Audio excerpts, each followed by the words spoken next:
बिस्मिल्लाहिर्रहमानिर्रहीम। हमारे लेक्चर का टॉपिक है सिंटैक्स।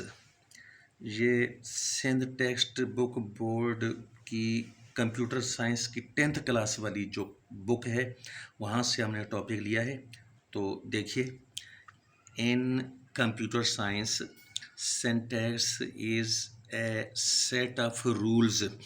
कंप्यूटर साइंस में सिंटैक्स जो ये टर्म होती है, इस्तेलाह, ये रूल्स का कलेक्शन होता है। यानी कुछ रूल्स होते हैं और वो rules that define the arrangement of characters. वो रूल्स ये करते हैं कि कैरेक्टर्स का अरेंजमेंट डिफाइन करते हैं। वो बताते हैं कि कैरेक्टर्स का अरेंजमेंट कैसे होना चाहिए। वो कैरेक्टर्स जो हैं वो सिंबल्स होते हैं। सिंबल्स का अरेंजमेंट कैसे होना चाहिए एंड स्ट्रिंग्स का अरेंजमेंट कैसे होना चाहिए। वो स्ट्रिंग्स क्या चीज़ होती है वो भी ब्रैकेट में ये देखिए दैट इज़ करके, यानी वो होते हैं या वो होता है ग्रुप्स ऑफ सिंबल्स। सिंबलों का ग्रुप जो है वो बनता है, स्ट्रिंग बनता है। तो ये देखिए स्ट्रिंग्स प्लूरल में है, तो सिंबल्स के जो ग्रुप्स बनते हैं वो स्ट्रिंग्स होते हैं। आप इसको इस तरह से समझ लें कि जैसे लेटर्स होते हैं, अल्फ़ाबेट्स ABCDEFGZ तक, तो वो लेटर्स को तो आप कैरेक्टर्स समझ लें, और कैरेक्टर्स के मिलने से यानी लेटर्स के मिलने से जो वर्ड्स बन जाते हैं तो उनको आप स्ट्रिंग्स समझ लें। तो इस तरह से बात फाइनल ये हो गई कि वो कोई रूल्स का कलेक्शन होता है और वो रूल्स डिफाइन करते हैं कि अरेंजमेंट किस तरह का होगा। वो चाहे कैरेक्टर्स का अरेंजमेंट हो या चाहे स्ट्रिंग्स का अरेंजमेंट हो। मैंने बताया और फिर बताना चाहता हूँ कि ये जो स्ट्रिंग्स हैं ये वर्ड्स की तरह हैं। ये देखिए, ये देखिएगा, मिसाल के तौर पर CAT कैट। इसमें C जो है वो कैरेक्टर है, A जो है कैरेक्टर है, T जो है कैरेक्टर है, और ये जो कैट है ये स्ट्रिंग है।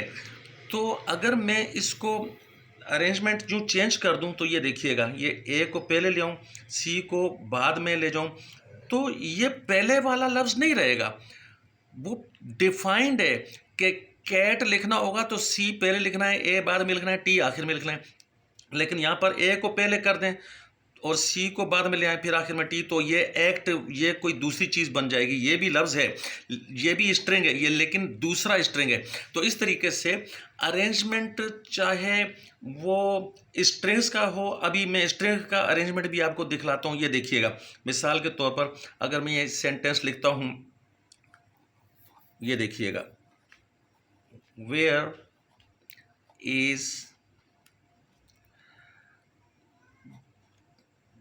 द बुक, ये क्वेश्चन मार्क ये लगा दिया, वेयर इज़ द बुक।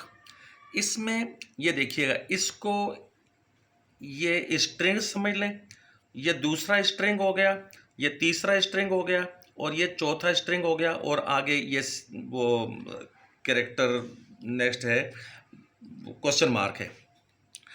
तो आप देखिएगा ये कैरेक्टर्स का अपना अरेंजमेंट इसी तरह रहना चाहिए जिस तरह है। जैसे मैंने बता दिया, ये कैट में CAT रहता है, यहाँ पर WHERE।